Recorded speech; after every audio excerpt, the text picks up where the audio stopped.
Estudos no Sermão do Monte, capítulo 17. Cristo e o Antigo Testamento.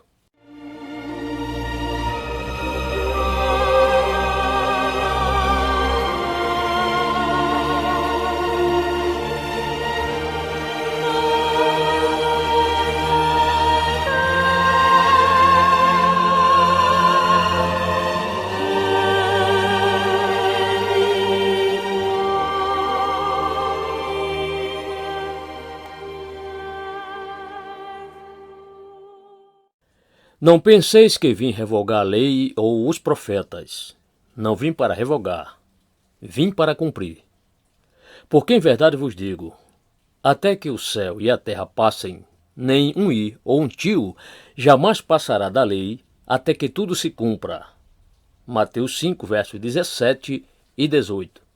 Estes dois versículos, apesar de serem a continuação do que Jesus dissera antes, assinalam, não obstante, o começo de uma nova sessão do Sermão do Monte.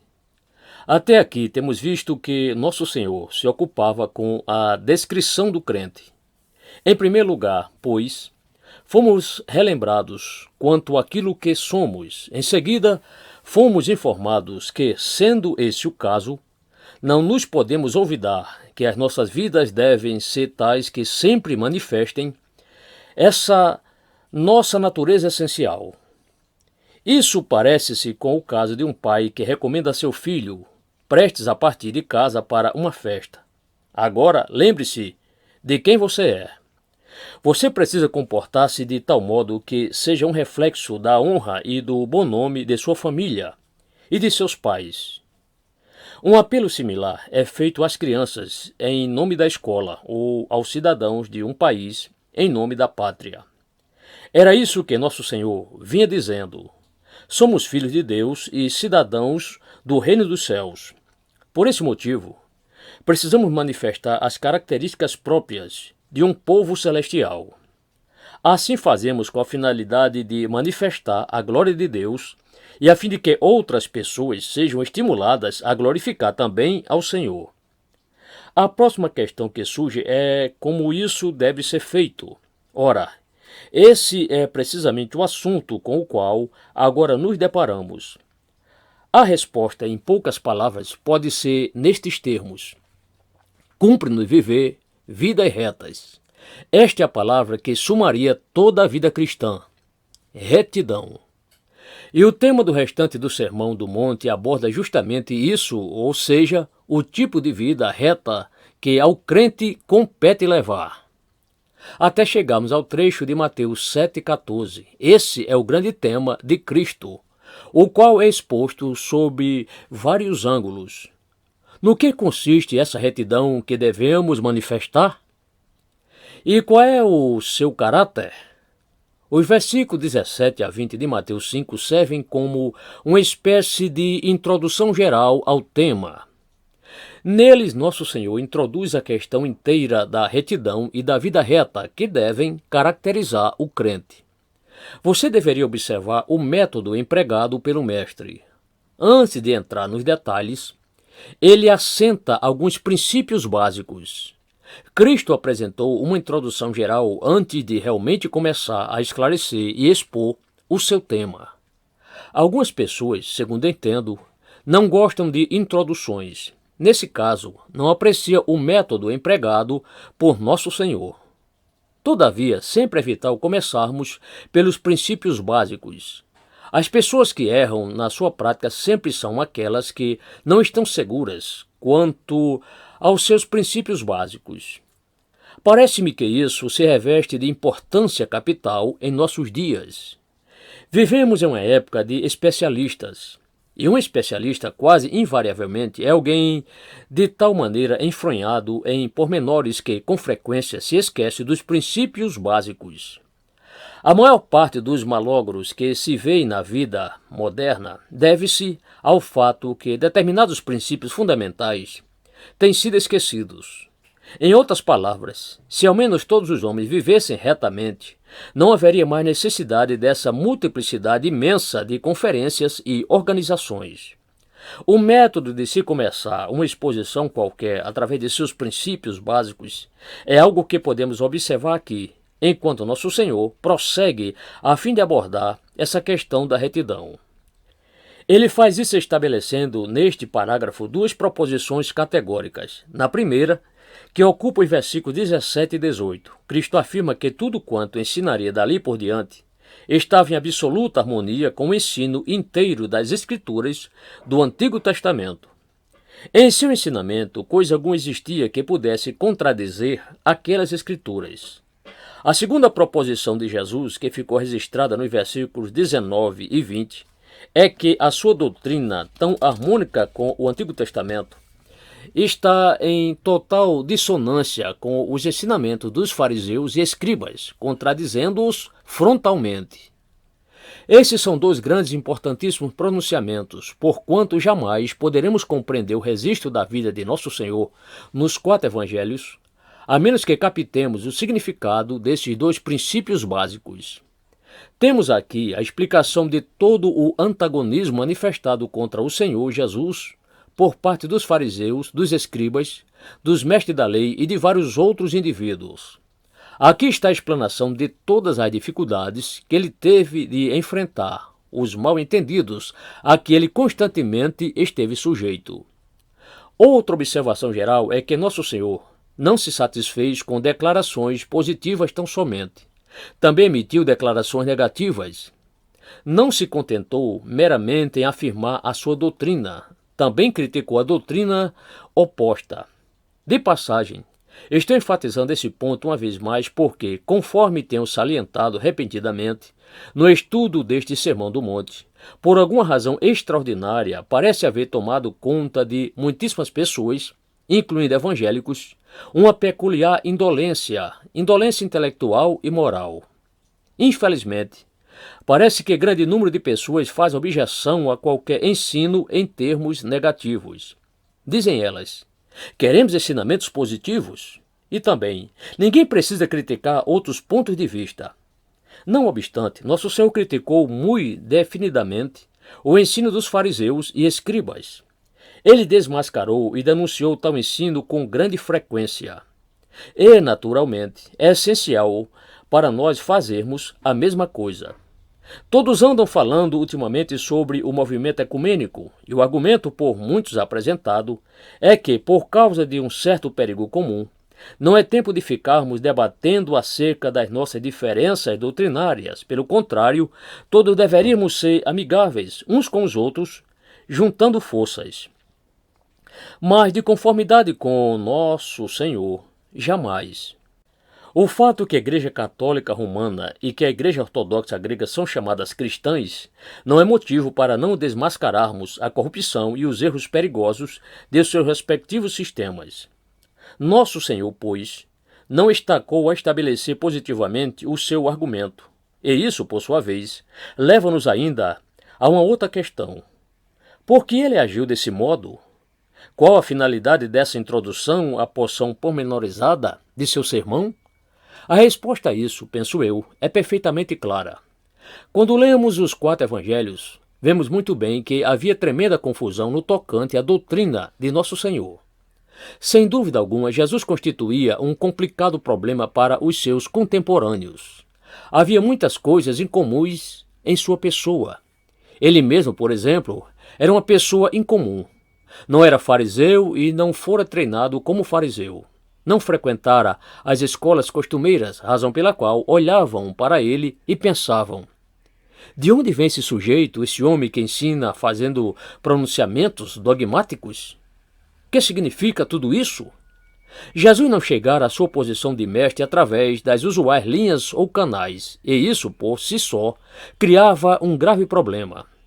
Os líderes e o povo em geral sentiam-se um tanto perplexos por esse motivo. Conforme já tenho lembrado a você, Cristo criticava deliberadamente aos fariseus e escribas, bem como aos ensinamentos por eles apresentados. Ora, eles eram os líderes reconhecidos e mestres religiosos e todos estavam preparados para atender a tudo quanto dissessem.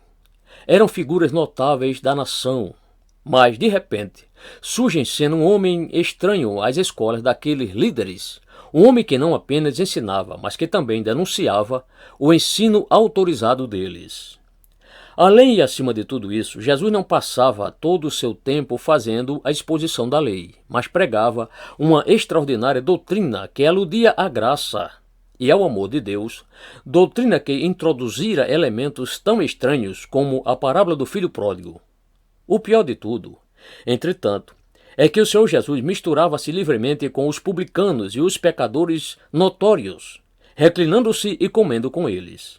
Além de parecer que jamais observava todas as regras e regulamentos, ele também parecia disposto a desobedecer deliberadamente aos mesmos. Através das suas palavras, ele criticava os ensinamentos oficiais dos grandes mestres e, na sua prática diária, fazia outro tanto. Foi por coisas assim que, quase imediatamente, começaram a surgir dúvidas e indagações em face de sua teoria e em face de sua prática. Porventura esse novo mestre não acreditava nas Sagradas Escrituras? Os fariseus e os escribas asseveram ser os expoentes e os expositores das Sagradas Escrituras. E suposto, esse Jesus de Nazaré não acredita nelas? Quererá ele eliminá-las? O ensino dele será uma novidade absoluta? Estará ele denunciando a lei e os profetas? Estará ele querendo ensinar algum novo caminho de acesso a Deus? Alguma nova maneira de agradar a Deus? Estará ele voltando as costas radicalmente ao passado inteiro?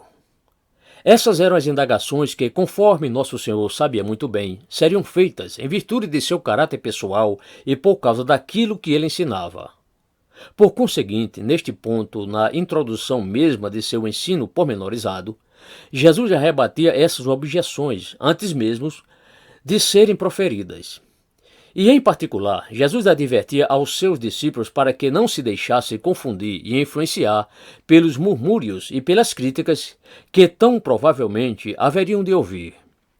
Jesus preparou de antemão a maneira de pensar e a perspectiva dos discípulos, estabelecendo firmemente esses dois postulados fundamentais. Nosso Senhor já dissera aos seus seguidores, em termos gerais, o que se esperava que eles fossem e qual tipo de retidão competia-lhes manifestar. E agora, ao chegar às questões mais detalhadas e específicas, ele queria que eles compreendessem a situação inteira. Estou chamando a atenção para isso não por causa de algum interesse meramente teórico, e nem apenas por termos aqui uma nova seção do Sermão do Monte que precisa ser exposta. Mas estou fazendo assim por tratar-se de uma questão extremamente urgente e prática para cada um de nós que, de algum modo, nos interessamos pela vida cristã. Esse não é somente um problema antigo, também é um problema perfeitamente contemporâneo. Também não é mera questão teórica, pois até hoje há muitas pessoas que continuam perturbadas exatamente por causa dessa questão. E também há aqueles que tropeçam em Cristo e na salvação que ele pregou, precisamente devido a essa particularidade de seu relacionamento para com a lei. E por todas essas razões, afirmo que é indispensável que examinemos a questão com atenção. Existem até mesmo aqueles que afirmam que este versículo só contribui para aumentar os seus problemas de compreensão, ao invés de aclarar as coisas. Duas são as principais dificuldades suscitadas em relação a esse fato. Certa escola de pensamento acredita que tudo quanto o próprio Senhor Jesus fez foi dar continuação ao ensino da lei. Você deve conhecer essa escola, embora ela não seja tão popular hoje em dia como já o foi cerca de 30 anos passados ou mais.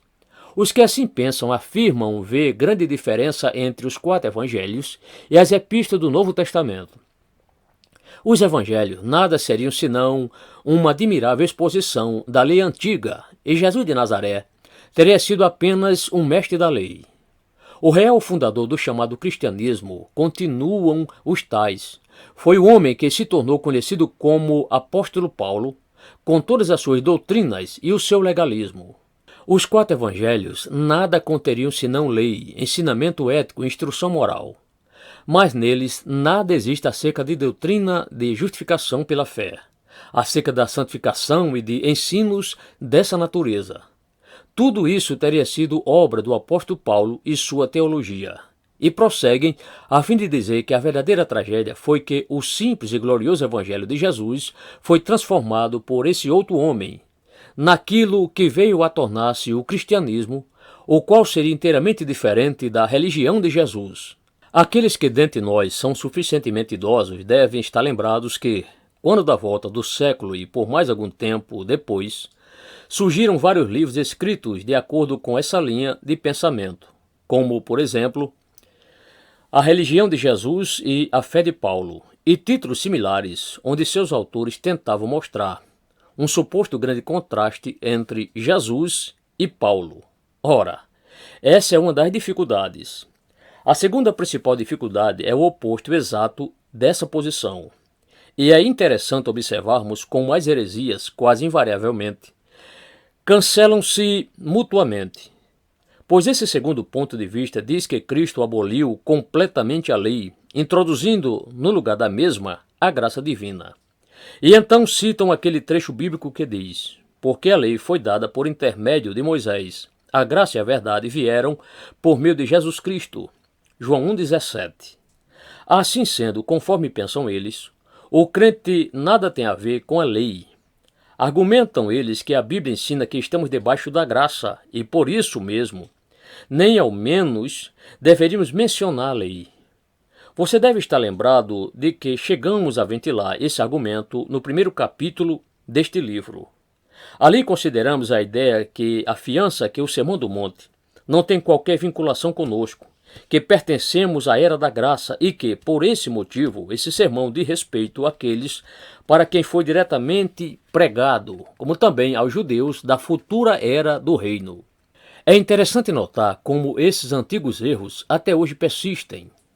Nosso Senhor rebate ambas essas errôneas posições ao mesmo tempo, com esta vital declaração dos versículos 17 e 18, com a qual trata dessa questão específica de seu relacionamento para com a lei e os profetas. Que tem o Senhor Jesus a dizer sobre o problema?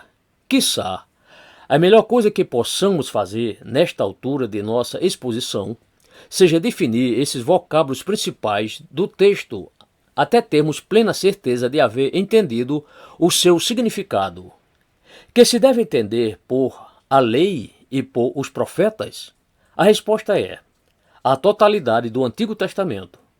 Você poderá procurar e examinar pessoalmente as passagens bíblicas que ensinam essa expressão e descobrirá que sempre que ela é usada inclui o cânon completo do Antigo Testamento. Mas que se deve entender por a lei neste ponto particular? Parece-me que precisamos concordar que esse vocábulo, conforme é aqui empregado, significa a lei em sua inteireza. A lei, conforme foi entregue aos filhos de Israel, consistia em 3 porções: a porção moral, a porção judicial e a porção cerimonial. Se você ler novamente o livro de Êxodo, Levítico e Números, descobrirá que foi assim que o Senhor transmitiu a lei. A lei moral consistia dos 10 mandamentos e outros grandes princípios morais que foram firmados de uma vez para sempre.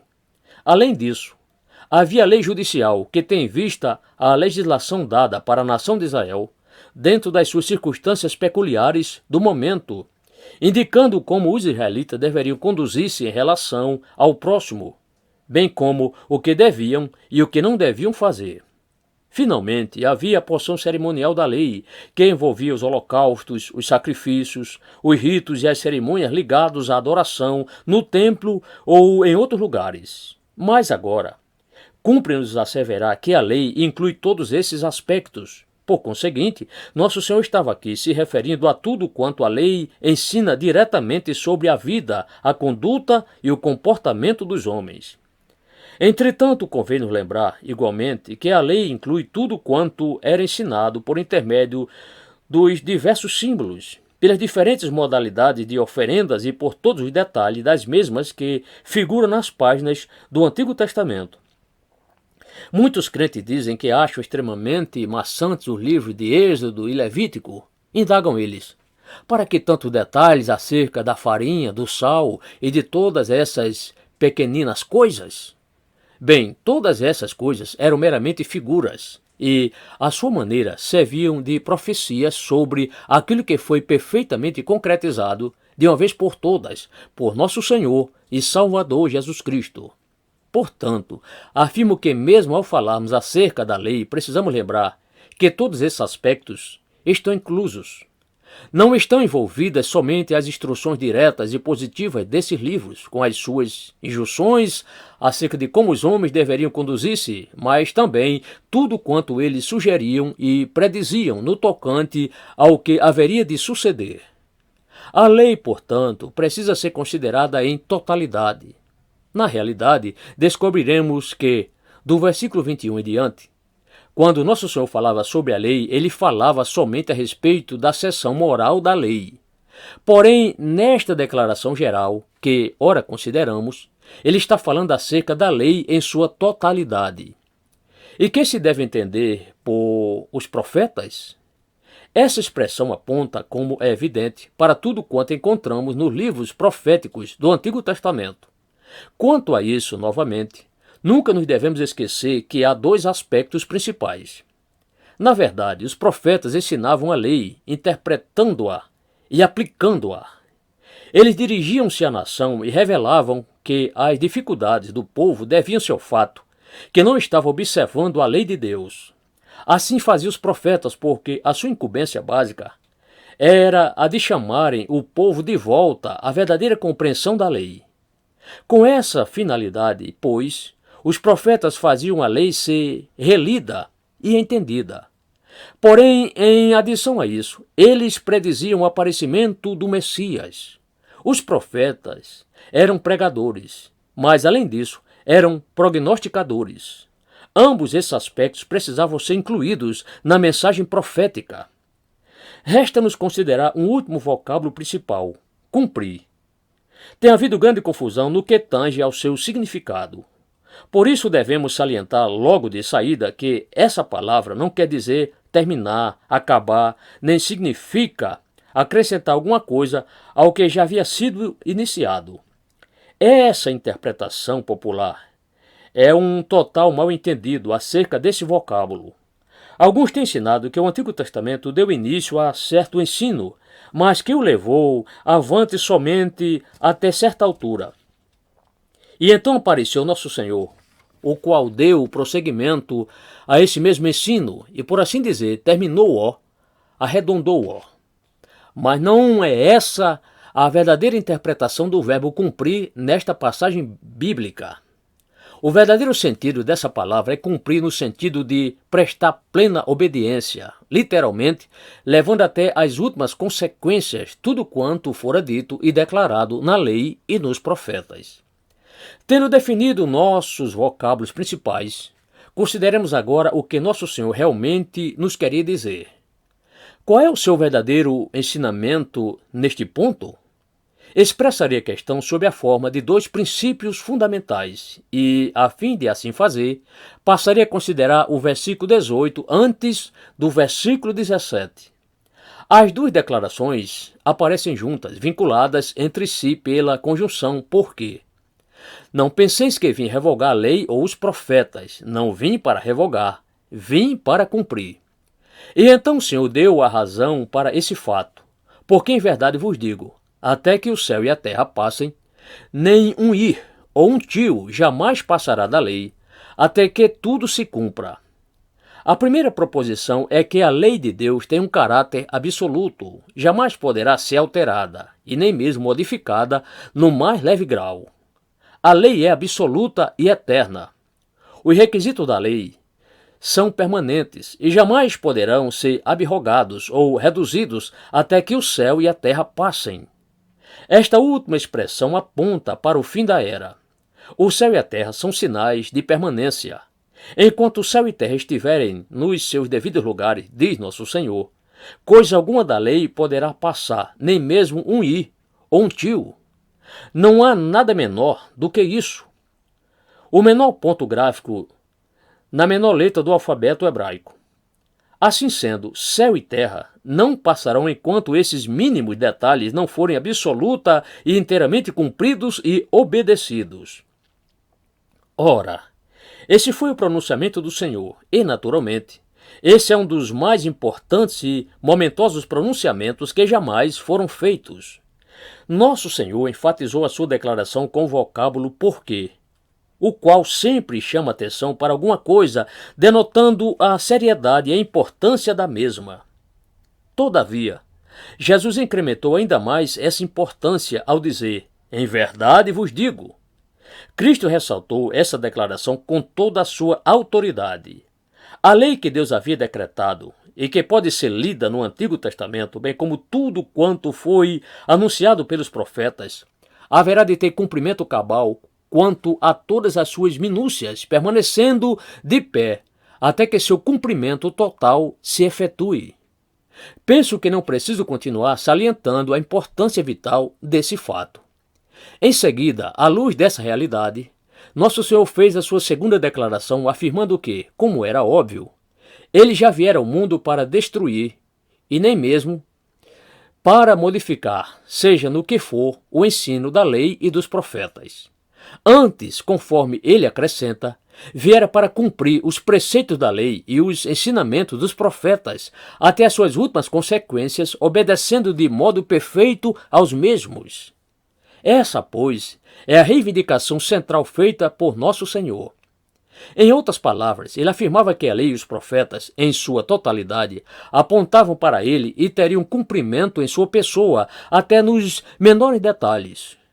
Tudo quanto faz parte da lei e dos profetas culmina em Jesus Cristo, e ele é o cumprimento da lei e dos profetas. Essa é a mais tremenda reivindicação que Jesus fez em qualquer ocasião. Esse é um tema que precisa ser elaborado. Em primeiro lugar, portanto, apresentamos a dedução imediata, que daí se pode extrair. Nesses versículos, Nosso Senhor Jesus Cristo confirma o Antigo Testamento em sua inteireza. Ele apõe o seu selo de autoridade, o seu imprimatur, por assim dizer, sobre o cano do Antigo Testamento, sobre toda a lei e os profetas. Leamos esses 4 evangelhos e observemos as citações extraídas do Antigo Testamento feitas por Jesus. Isso nos conduzirá a uma única conclusão, a saber, que Jesus acreditava na totalidade do Antigo Testamento e não somente em certas porções do mesmo. Ele fez citações de quase todos os livros do Antigo Testamento. Para o Senhor Jesus Cristo, pois, o Antigo Testamento era a palavra de Deus, era as Escrituras Sagradas, era algo absolutamente ímpar e separado, revestia-se de uma autoridade que nenhuma outra coisa jamais possui ou poderá vir a possuir. Aqui, pois, encontramos uma seção vital sobre essa questão da autoridade do Antigo Testamento. Em nossos dias existe um avantajado número de pessoas que parece pensar que alguém pode crer plenamente no Senhor Jesus Cristo, ao mesmo tempo que, para todos os efeitos práticos, pode rejeitar o Antigo Testamento. Devemos insistir, contudo, que a questão da nossa atitude para com o Antigo Testamento inevitavelmente suscita a questão da nossa atitude para com o Senhor Jesus Cristo. Se dissermos que não acreditamos no relato da criação ou em Abraão como um personagem real, se não acreditamos que a lei foi dada por Deus através de Moisés, mas apenas pensamos que tudo não passou de uma astuta peça da legislação judaica produzida por um homem que foi ótimo líder e que obviamente tinha certas excelentes ideias acerca da higiene e da saúde pública, se dissermos isso, então de fato estaremos contradizendo frontalmente tudo quanto o nosso Senhor e Salvador Jesus Cristo disse a respeito dele mesmo, da lei e dos profetas. De conformidade com Cristo, tudo quanto há no Antigo Testamento é a palavra de Deus. E não somente isso, mas também tudo quanto há na lei e nos profetas haverá de permanecer em vigor, até que tudo seja plenamente cumprido. Cada i e cada tio ali existentes tem a sua significação própria. E tudo será plenamente cumprido até aos detalhes mais ínfimos que se possam imaginar. Essa é a lei de Deus, o seu decreto. As palavras ditas pelos profetas não foram meras palavras de homens com veia poética, os quais, dotados de um discernimento poético, enxergaram um pouco mais longe e mais fundo do que as demais pessoas podiam perceber quanto à existência e que, assim inspirados, fizeram notáveis declarações sobre esta vida e sobre como devia ser vivida. Longe de nós ideias assim. Os profetas foram homens de Deus e da parte dele receberam as suas mensagens. Tudo quanto disseram é a pura verdade divina. E todas as suas afirmações serão cumpridas até aos menores detalhes. Ora, tudo quanto foi dito teve por alvo a pessoa de Jesus Cristo. Ele é o cumprimento de todas essas revelações, e somente quando plenamente cumpridas por ele é que elas poderão chegar ao seu extremo lógico e cabal, em qualquer sentido. Ora, como é evidente, essa questão também se reveste de vital significação. Muitas pessoas têm perguntado por qual motivo a igreja primitiva resolveu juntar o Antigo Testamento ao Novo Testamento. Por semelhante modo, há muitos, hoje em dia, que afirmam apreciar a leitura dos evangelhos, mas que não estão de modo algum interessados pelo Antigo Testamento, pensando que aqueles 5 livros de Moisés, com a sua mensagem, nada tem a ver com eles. No entanto, a igreja primitiva não adotou tal posição, e isso pela seguinte razão. Qualquer desses grandes segmentos da Bíblia que queiramos considerar lança luzes sobre o outro, e cada um deles, em certo sentido, só pode ser entendido à luz do outro. Os 2 testamentos sempre precisam ser considerados conjuntamente. É conforme o grande Agostinho colocou a questão. Aspas. O Novo Testamento acha-se latente no Antigo Testamento, e o Antigo Testamento acha-se patente no Novo Testamento. Fecha aspas. Acima de tudo, entretanto, encontramos nesta passagem bíblica essa declaração do próprio Filho de Deus, onde ele nos assegura que não viera a fim de tornar obsoleto o Antigo Testamento, isto é, a lei e os profetas. É como se ele houvesse dito, não é assim, pois a lei e os profetas vieram diretamente da parte de Deus, e eu mesmo vim a fim de obedecer e cumprir tudo. Jesus tinha um Antigo Testamento como a palavra de Deus, dotado de autoridade indiscutível e final. E você e eu, se porventura somos autênticos seguidores de Jesus Cristo, se nele deveras confiamos, devemos manifestar a mesma atitude. No momento em que começarmos a pôr em dúvida a autoridade do Antigo Testamento, necessariamente estaremos pondo em dúvida a autoridade do próprio Filho de Deus e nos estaremos deixando arrastar a intermináveis dificuldades e confusões mentais. Se ao menos começarmos a pensar que Jesus foi um produto de sua época limitado quanto a certas particularidades e passível de erro, então estaremos qualificando perigosamente a doutrina bíblica no que concerne a sua plena, absoluta e inigualável divindade. Por conseguinte, é mister que nos mostremos extremamente cuidadosos quanto àquilo que pensamos a respeito da Bíblia. Sigamos de perto as citações que Cristo fez dos textos da lei e dos profetas, as citações que ele extraiu dos salmos. Jesus citou dessas porções do Antigo Testamento com grande abundância. Para ele, a lei e os profetas constituíam a Sagrada Escritura, que nos foi outorgada por Deus e que, conforme Jesus ensina em João 10,35, não pode falhar. Essa é a própria palavra de Deus, a qual haverá de ter cumprimento cabal até aos mínimos detalhes, permanecendo de pé, enquanto existirem o céu e a terra.